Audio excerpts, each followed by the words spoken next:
Back here on a Friday edition of the Craig Way Show, Jake Herman in for Craig as he flies out to Gainesville. And I want to welcome Garrett Greene to the show. He is a former Longhorn and the voice of the Land Space Cowboys. Although, Garrett, this year, that means that you saw so many of the Houston Astros. I mean, can you ever remember so many injuries forcing this many call-ups in a year? Thanks for coming on. Yeah, no, happy to be here. This was by far and away, I think, the most major league rehabs, certainly in my 3 seasons here, without a question, here with Sugarland. But you typically don't see that many rehab assignments. I think the final number for us, I just tallied it up, was I think 23 different major league rehab assignments this year. So there were quite a few guys who came through, and yeah, there was a point where our starting rotation for a series was Luis Garcia, JP France, Spencer Arrighetti, and Christian Javier for a 4-day run, and Jeremy Pena was with us for a couple of days in that stretch as well. So not something you ever want. It's kind of a fun experience to see those guys in the minors. I'm always going to remember getting to see Justin Verlander pitch here a couple of times in 2024. But yeah, you don't want that many injuries. And I certainly think that kneecapped the Astros a little bit this year. Yeah, Garrett, and at one point this year, you got a major league call-up, but I was thinking to myself, hey, he's seen all these players already. They started the year in Sugarland. I don't think there's a team in baseball that could have survived the amount of injuries the Astros did. But after a second half like that, what do you think the offseason priorities look like for Houston? There's a lot of different things that they're going to need to assess and figure out. Obviously, getting healthy is going to be the big one, but I don't think that you can rely on saying, well, Ronel Blanco and Hayden Wesneski and maybe Brandon Walter are going to come back, because I think that people have this misconception of how long a Tommy John surgery, which is that UCL reconstructive surgery, takes to come back from. And I think there are a few guys who have returned on a quicker timeline, so maybe that's warped that perception. But the recovery process for that is going to be somewhere between 12 to 14 months, normally 12 to 15 months. And so I think that banking on those guys coming back is not maybe your best idea. So starting pitching is going to have to be something they're going to look at to figure out what they're going to do. They already know that they're not going to have Luis Garcia. It was just announced today that he had surgery, had his flexor cleaned up, so he's not going to be available to come back either. So I think they're going to have to go and find some starting pitching. They have some good starters here in the minor leagues that I certainly think they could draw on, which they did very well with this season. But I think that going out and adding another arm, because you're probably going to lose Framber Valdez, is going to be big. And then they just need to assess and figure out what they're doing offensively and what they want to do from a position player perspective. And then they're probably going to have to rebuild a little bit in their bullpen. But losing Josh Hader, I think that was the blow that was just the one they couldn't absorb. Offensively, they probably couldn't absorb a few of those, but they were able to patch it together for a while. I think that losing Hader ended up being that one guy that ended up being a bridge too far for them. Yeah, we saw that bear out, kind of hitting that critical mass of injuries with that bullpen, unable to hang on to some key games late for the Astros. All right, so MLB Wild Card Series are in the books. You were back from your postseason vacation, able to take in the action last night. You know, it's year 4 of this new expanded playoff format with the 3-game Wild Card Series. Where do you come down on it? Do you think that it's been a successful new piece of the MLB postseason? I think so, and I think that this is the first year that it lived up to, I think, what Major League Baseball was probably looking for. The Yankees end up bucking the trend. They become the first team that loses Game 1 and then ends up winning the series. The Brewers almost did it last year until Pete Alonso happened to them late on. So it creates urgency, and it gives teams an opportunity. But certainly, if you win Game 1, that puts you in an ideal spot. I think that a 1-game wild card is still too short of a series. I think with baseball, with how mercurial it can be and how it's so much can change on a dime so quickly, that leaving it to a 1-game wild card, not my favorite thing in the world. And I think it also does incentivize you to get one of those top 2 seeds, because if you're the Brewers, if you're the Phillies, if you're the Mariners, how wild is it that the Mariners ended up getting a bye and didn't end up having to play in that 3-game series? You know, the Tigers looked like they were going to be sitting with their feet up this last week, and they had to fight and claw their way to get through Cleveland after they lost the division. So I think it creates the proper amount of urgency for what you want for baseball. I'm a big fan of it unless your team is playing in it. And then I think that there's maybe the Dodgers because they were playing a kind of Reds team that you felt like, boy, if the Reds would have upset the Dodgers, that would have been one of the bigger upsets in postseason history, probably, even with how the Dodgers did this year.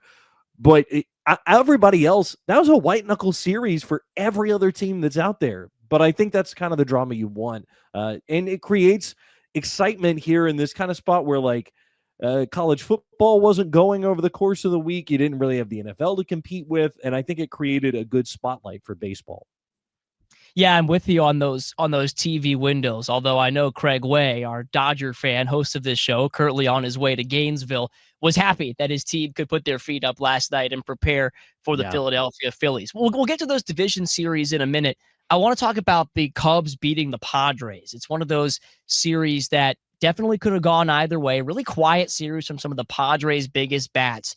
Did this result kind of surprise you for San Diego after pushing so many chips in on the season?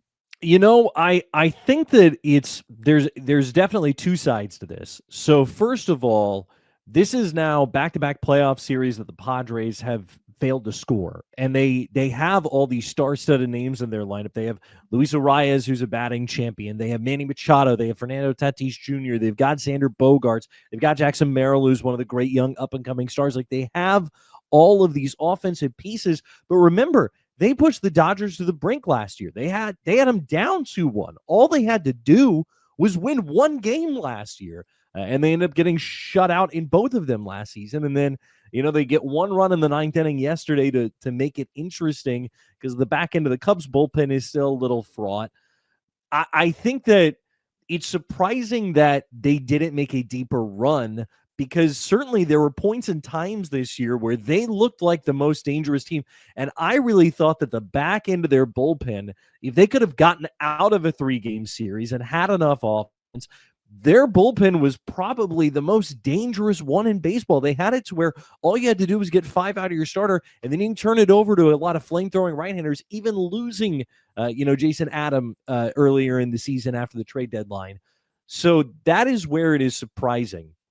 The other side of it, though, is that I think a lot of people just forgot about the Cubs. And it's because the Brewers went on this incredible winning streak. The Cubs had the second best record in the National League for a little while there, and they lost like 15 games in total standings in the division. So I think that because the Brewers just ran away and hid with the division, a lot of people kind of forgot about Chicago, and that this was a team that you put them in any other division outside of the 97-win Brewers, they probably win the division if they're in any other spot. And so, but the question for them was, could they get their bats rolling and get Pete Crow Armstrong, who really scuffled in the second half? He had some good moments in the postseason. I just still don't know what their bullpen is going to do. I think, though, that for the Padres, it's an exceptionally disappointing season for them because they really did feel like, well, we were just right there on the edge last year of beating the World Series champions. And we went in and got a couple of really good pieces at the deadline, but offensively, they just couldn't piece it together. Yeah, certainly one of those head scratchers for the Padres lineup throughout that series. And while we're on that short series for a minute, the controversy last night, the tying run, of course, would have been Xander Bogaerts had ball 4 correctly been called rather than strike 3. And next year, we'll see the automatic balls and strikes, the challenge system coming to Major League Baseball. I'm sure you'll get asked this a lot leading up to the season. You've seen it now for a couple years now in Sugarland, AAA affiliate of the Houston Astros. We're talking to their broadcaster right now, Garrett Greene. What can fans expect from this challenge system next year? And are you excited to see it in the majors? Everyone should be exceptionally excited about it. It takes so much less time. And I think that honestly, what we ran into in AAA a little bit is that the reviews almost happened too quickly. The best thing they did was last season, they put a mic on the umpire, and so the umpire could turn around and say the batter or the pitcher or the catcher is challenging. So you also know which team is challenging. But the internal system, unless it's going to be different in the major leagues, you only have 20 seconds from the time the pitch crosses home until it can pop up on the video board. So there's a very small frame of time for you to be able to get that animation up there. It speeds the game up and it gets calls right. And it's, I think that also it can give umpires a little bit of an adjustment as well. They can see, and hey, if early on in a game there's some borderline calls, guys tap their helmet, they challenge, they lose, everybody moves on, and it goes on its merry way. I think that people are going to love ABS. What they're not going to love about it is whenever there are pitches that are right on the borderline edge, and a pitch, just the tiniest bit of a baseball touches the edge of the zone, and it goes from, ball 3 to strike 3, or it misses the outer edge of the zone and the animation looks like it just doesn't round the ball off all the way. And so you're like, how is that possible? It should be a strike. It should be right on the edge, because there's no buffer zone for it. It's a perfectly, straight edged box. The last thing I'm going to say about it, though, everyone who says, why not just do full automatic balls and strikes, clearly never sat through a AAA game with a full ABS zone. It is brutal. The Why human element is still, well, because especially if you get into position players pitching, an eephus pitch or a 49-mile-an-hour lob, it could end up coming right over the middle of the plate. It doesn't get tracked the same way. And there are games where if it's 12-3 and it's the 8th inning, if the umpire calls a pitch that's 2 inches off the outer zone to ring a guy up and move the game along, I've got no problem with that. And I don't even think that players mostly have a problem with that. So when you get into those situations with a fully ABS zone, it actually, that does lengthen the game. So I know there are a lot of people who say, well, just go to full robot umpires. Unless you sat through and watched it for the entirety of it used to be Tuesday through Thursday in 2023, in the first half of 2024 were full ABS zone games. Those games were brutal. So I think that they found the happy medium. That's why they beta tested it in the minors. The challenge system can overturn calls like that. I love the fact that they're going to give one to the guys in extra innings, because that's not something we do here in the minors. If you burn up your challenges in regulation, you're just out. That's the way that it is. I always like how they can help the umpire too, kind of find the edge early in a game. But interesting stuff there on the challenge system, and I'm excited to see it implemented next year, all the different strategies of it. And I like your point there about keeping the getaway call alive. So Yeah. looking ahead to these division series, I mean, there's one that jumps out to me right away. It's the star power between the Dodgers and the Phillies. And they've somehow avoided each other in the postseason since 2009. So these current cores, as we know them, have yet to face off in a playoff series. We only get this for a best of 5. Who do you favor in that one? And what do you see as the separators between those two teams? I know that it didn't end up biting them, and the Dodgers look great offensively. They're going to face a lot better pitching from the Phillies. The Phillies are lined up the way they want to be. Now, the Dodgers don't have anything to sniff at. Like, they get to throw Shohei Ohtani in game number 1. Of course, that's a great setup for them. But I think that they're about to see a lot better pitching than they saw with the Reds. And the Dodger bullpen is still just a gigantic question mark. There's not really, you can ask Craig about this. Does Craig trust anyone who's in the back end of that bullpen? I don't think so. I know that Blake Trinan kind of got it together a little bit later, but they even almost found a way to let Cincinnati get back into a couple of games the Reds had no business being in. And this is a Phillies lineup that is dangerous and has a lot of really good hitters in it. So I think you're going to see the Dodgers' offensive numbers bump down a little bit. And obviously the Phillies are going to be a better hitting team. So I think that this is where, if the Dodgers can get past the Phillies and their bullpen looks the way that they want it to, then I think you absolutely can put them in as probably the favorite to win the World Series again. But I think that the Dodgers bullpen is the deciding factor, because the Phillies went out at the deadline and they went and got one of the best closers in baseball in Yohan Duran. They signed David Robertson, who's come in and pitched well for them. They have some good guys on the back end of their bullpen. So I think that that's the tail of the tape, is what does the Dodgers bullpen look like? Because I think that's going to be the separator in that division series, which, again, I'd love for it to be 7 games, but even the urgency it creates with a 5-game set is just remarkable. Yeah, that gets the 6:30 Eastern time slot Saturday night. The late matchup will be out in Seattle, where the Mariners will host the Tigers. They stopped their skid, cooled off the red-hot Cleveland Guardians. What are the chances they can do it again against the best team over the last month, the Seattle Mariners? Yeah, the Mariners have to win these two games at T-Mobile Park. That is the big thing, and they've been fantastic at home. That has been kind of their secret sauce. That's I don't know if that's something that got talked about a lot. Was that yeah they won some road games, and obviously coming to Houston and sweeping the Astros was gigantic, but they really got to finish out their season at home, which is where they have excelled this year. So if you are the Tigers, if you can walk into Seattle and come out with a win, which I think that they'll probably line up to where Scooble's probably going to go game 2 for them. So that gives them as good of a chance as any. But certainly, I mean, there's a reason that if you pay attention to betting lines, I think the Mariners ended up being the betting favorite to come out of the American League. Eugenio Suarez has started hitting again. Obviously, Cal Raleigh had the best season a catcher's ever had offensively.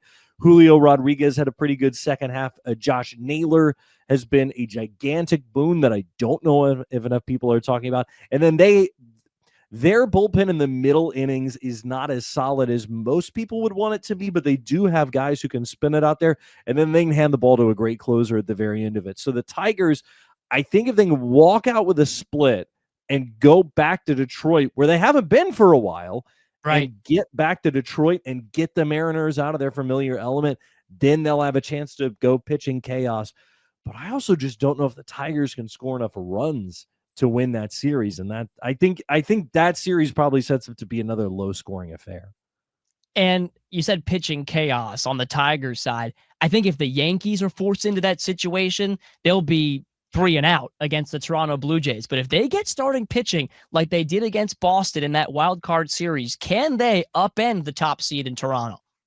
Yeah, and I mean, obviously, the game 1 starter is going to be the question for them, but then they should be able to roll back into what they did in the wild card round. So they should be able to turn around Max Fried, who obviously was fantastic, and then you can go to Rodon, and now all of a sudden, like Cam Schlittler, come on down. How can you not feel great about throwing that guy in game number 4? Probably if it lines up right for him to go. So now all of a sudden, it becomes a strength. Yet again, the question with the Yankees is, what's their bullpen going to do? Devin Williams was a lot better down the stretch, and I think that the maybe if the Yankees can accomplish what they want to this year, the most underrated trade of the deadline is going to be them getting David Bednar, because of all the chaos they've had and how bad the back end of their bullpen has been at points this year. Bednar went 7 for 7 in save chances down the stretch for them in September. He was a little rocky whenever he first joined the team, but other than that, he had a sub-2 ERA, and he's really steadied the ship. There's a reason he threw in all 3 games in the wild card round for them. So I think they've got a chance, but I wouldn't sleep on Toronto either. That's a team that they're incredibly deep. They pushed a guy like Eric Lauer, who had a fantastic year, into their bullpen. They've got some good front-end starters. Question is just going to be Hoffman, their closer. He is home run let's say snake bitten this year. Yeah. And so that obviously that's what the Yankees want to do. But if you can keep them in the ballpark, I think a lot of people might be looking past the Blue Jays, but the Yankees, they have to feel very good about their starting rotation now heading into that series north of the border. We breezed by the Brewers and we only have a couple minutes left, but maybe that's just the way Milwaukee likes it. Just quietly winning, playing the game the right way. I don't really see a clear weakness for Pat Murphy's team, and yet we're not really talking about him. The absolute most disrespected team in baseball. 97 wins, most wins in franchise history. Everyone says, well, it's not sustainable. Well, it's not going to work. Well, they beat everybody this year.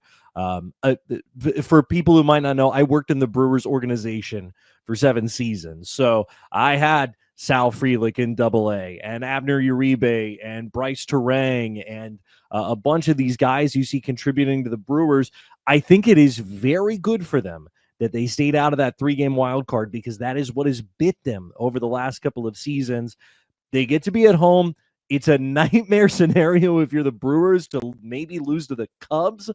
But I think that the only question for them is they did lose a couple of arms out of the back end of their bullpen, and they don't know what to do with Jacob Mizorowski, who's obviously their 101 throwing, right-hander who's a rookie this season. But I think that the style of play they have, the aggressiveness that they have, is going to play in October. I think also if they can get out of this divisional series, that will lift a weight off of their shoulder. Because remember, the Brewers have not won a playoff series since 2018 when they went on to the NLCS. They haven't won a series ever since then. But it looks like they've got a group to be able to do it. And I think that there will just be an exhale, especially if they can knock off a division rival in the Chicago Cubs. Garrett, got to let you go, but first, two predictions. First, a World Series winner, and second, a Longhorns Gators prediction. World Series, I'm going to say the Brewers beat the Blue Jays. Now, we'll get Yankees Dodgers. Wow, chalk. Say that. Yeah, there's a reason that they're the top teams in there, but I think that I like the Brewers to make it, and I'd love to see them be able to win it this season. Longhorns and Gators prediction for the weekend, come out with a win. You're going on the road in the SEC. That's all that you can hope for. As I have jokingly said to people, this is me as an unaffiliated fan of the team. The best case scenario for the Longhorns this weekend, like the absolute A1 top best, is that you play so well that Billy Napier gets fired. I think that would be, if you can put the nail in the coffin for the Gators, that's what's going to be the pinnacle of success. Honestly, though, go and win. That's going on the road and winning in the SEC is all that matters. It doesn't matter what the final score is. Just go in there and get a victory and get out so you can head to Red River. He's optimistic, and he's Garrett Greene, the voice of the Land Space Cowboys. Garrett, have a great weekend. Thanks for joining us. Thanks, Jake. Appreciate it.